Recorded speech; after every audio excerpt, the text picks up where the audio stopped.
Hey there, good morning everyone. Tuesday, the 12th of July, 2022.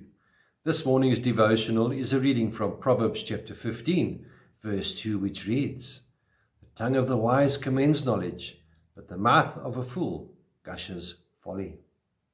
Last week we began having a look at this little yet powerful organ called the tongue. We had a look at the various functions of the tongue and how it serves its purpose. And so today we will have a look and see what damage this little monster can do if left uncontrolled. James writes in his book that the tongue, though it is small, has the power to direct anyone's life and ways. James chapter 3 verses 4 to 5a read, "Take ships as an example. Although they are large and driven by strong winds, they are steered by a very small rudder wherever the pilot wants to go. Likewise, the tongue is a small part of the body, but it makes great boasts." Think of this, the idle word, the questionable story, the half-truth, the deliberate lie. All these could change the course of life and lead it to destruction. However, on the other hand, a right word might direct someone out of sin and into salvation.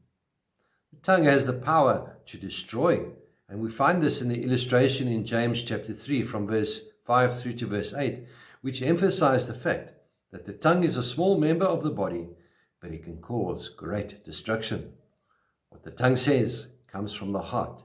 An evil tongue can spread poison. On the other hand, a spiritual tongue is like medicine.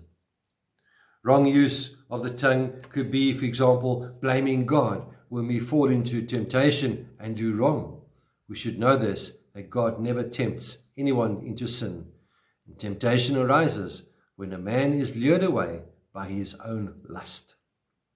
The tongue can speak hypocritically, and it is easy to do this. James chapter 1 reminds us, if anyone considers himself religious and yet does not keep a tight rein on his tongue, he deceives himself and his religion is worthless. The tongue discriminates between rich and poor believers, and discrimination between people's color, race, status, or whatever in life is absolutely unacceptable. The tongue is very unsympathetic as well to those in need.